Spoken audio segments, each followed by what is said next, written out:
guys, and welcome back to our series of learning, where today we are learning about the element of air. I went into painting this one and had absolutely no idea exactly what I was going to do. All I knew is that this one is going to require a little bit more, effort than all the other ones, because there definitely had to be some sort of grading, because air isn't, like, solid and a thing. You know, that's why it's the third one in the series, because it's getting closer to our spirit. So we have two more of these until I get to move on to the next part of this enormous project. And I'm really excited for that, because this one it's going to be huge and it's going to be enormous. It's going to be great. But today we're talking about air, so as usual I have my 3 articles for you guys written up, and of course they should be linked in the description below. If I don't do that, just yell at me and I'll do it, because I have them bookmarked. It'll be fine. So let's scroll down on our first article, which was from thoughtco.com, which is about the 5 element symbols of fire, water, air, earth, and spirit. Here's air. So as usual, these ones are very short little descriptions, which is why we have all the other articles here, so that we can extend the video and so much and so forth. So you guys have some fun and some things to learn about. So it says air is the element of intelligence, creativity, and beginnings. Largely intangible and without permanent form, air is an active, masculine element, superior to the more material elements of water and earth. So apparently it's a warm, moist element. Its gender is masculine and active, as is said. Its elemental is a sylph, or an invisible being. That's interesting. Maybe I should go back. And another project that I do is painting all of their elementals in a series. What do you think about that, guys? Tell me about that. That sounds interesting. So its golden dawn direction is east. Its golden dawn color is yellow. Its magical tool is the wand, sometimes sword, dagger, or a thama. I don't know what an athama is. Let's look that up right now. A-T-H-A-M-E, athama. The athama was their most important ritual tool with many uses, but was not to be used for actual physical cutting. So it's like a little tiny dagger, basically. Hold on, I want to know if I'm pronouncing this phonetic spelling. Tell me, I'm interested in whether or not I know what I'm saying. Go to the dictionary. The dictionary usually has a phonetic spelling, you know. Load, yay. Oh, I did have it right. It's athama. Athama. Okay. So I'm right. I do know how to pronounce words. Anyways. So its planet is Jupiter, and its signs are Gemini, Libra, and Aquarius, which is great, because I am a Gemini. Yeah, so its season is spring, and its time of day is morning or sunrise. So, I just had a thought. My dad keeps telling me that I should do, like, seasons paintings based off of Mississippi, where we live, because Mississippi is very strange. So we have a bunch of weird things that go on, but of course he was going with plants that would usually bloom and blossom in the seasons, rather than plants that just happen to come up in the middle of winter because the city's pretending it's spring. You know, it's strange. But I'm thinking now that maybe I could do that, and then somehow incorporate the elementals into that painting. You know, like, because air is a spring sign, I would do my plant for spring, which I have already forgotten what it was, but you know, and then I would just, like, put some kind of wisp or something, like there's a sylph there, you know, kind of like some white, you don't know what the hell that is, but could be a sylph. So let's move on to our second article, which is from astrology.com. There are all sorts of articles about the signs and stuff on here, and I'm using this one for our elements. So the element of air is attached to the signs Gemini, Libra, and Aquarius, as we have just learned. It also rules the 3rd, 7th, and 11th houses. Didn't one of them already do the 7th house? Because they did the one with all the S's? What do you think about this? I don't know. It is rarefied air, which usually surrounds those graced by this elephants is the element, I apologize, as this is the marker of the intellectual. Airy people are smart thinkers and handle abstract reasoning well. They love to analyze, synthesize, and probe. Do you have a dilemma? hand it over to an air sign, and watch them go to work. Please don't. I don't like it when people ask me. I'm good at solving them, but I don't like people's problems. They upset me.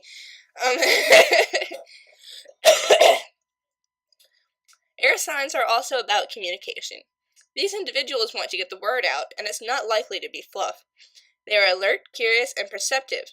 The world, as seen by an air sign, will be an interesting one, as their analysis and subsequent explanation, hopefully in terms we understand, will indicate those influenced by air are inventive and clever. They see all sides of the equation and are able to glean the best approach.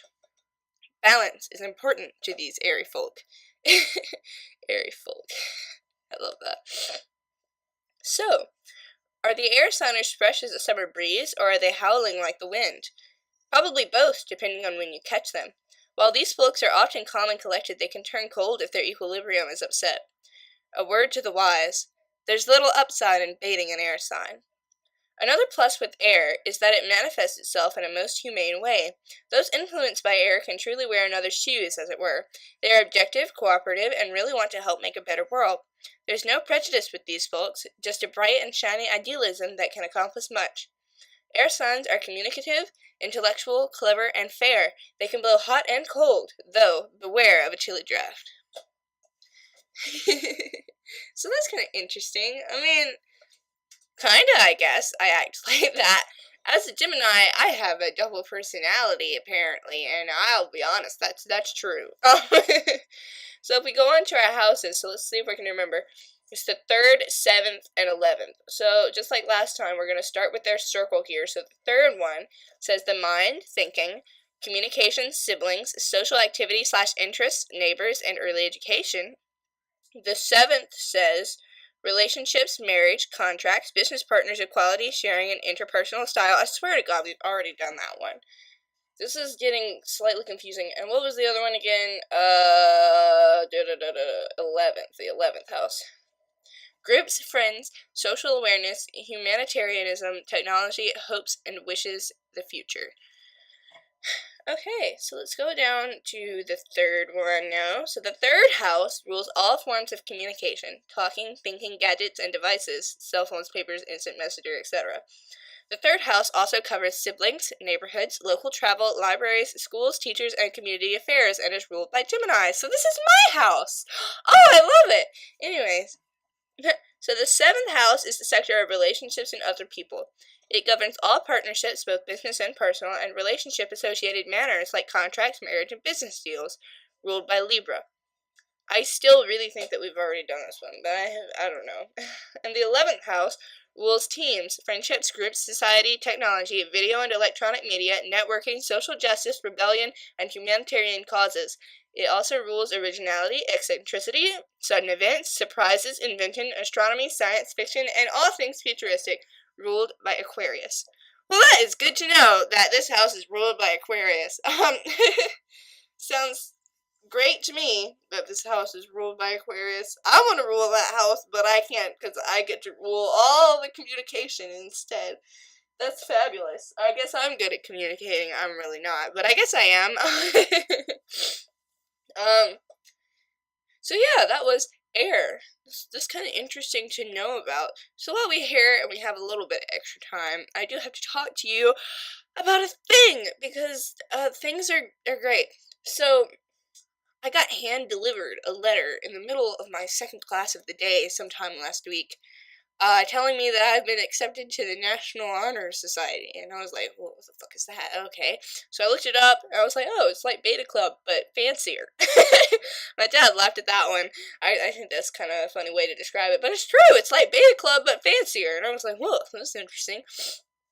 So I looked up their website, and it turns out they have a constitution. It's called the National Honor Society National Constitution.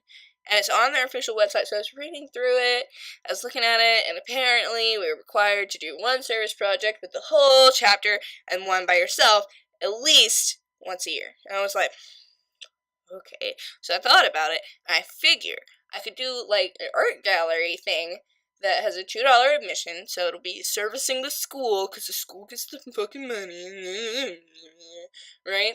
So I could do that, and it could be this project here, and then I could get all the other artists in the school, because I know a few. There are a bunch of artists in the school, and they do very well, and we could all just have a little art show together, and it'd be awesome, and we could sit down and talk about how these projects came to life, because of course they have to be projects, you know, it has to be pretty cool. We could have a talk about this project and about someone else's project. It'd just be something like that, you know, something simple on a Saturday.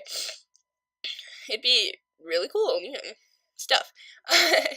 It'd have to be planned way in advance, though, but, you know, it'd be fun. But yeah, that's all I had to tell you about that. I just figured I would tell you because I had some time to kill anyways. But thank you all for watching. I have social media linked in the description. It'd be great if you go take a look, because that's where all of my art is. You haven't seen all of my art. I was organizing it the other day, and I swear to God, I have upwards of 400 drawings hanging around on the internet at the moment. That's a lot. But thank you for watching. Again, I'm very redundant at the end of videos. I have commissions open, for handmade books. In a little bit, I should have, another upgrade for my handmade leather-bound books, to upgrade from just my brown faux leather to red actual leather, so that's cool. That'll probably be like $5 or something, I don't know. It was repurposed from a leather couch, so, you know, it's interesting. But I'm glad you all hung out to the end of the video. I hope you all have a very nice day, and I will see you all next time. Goodbye!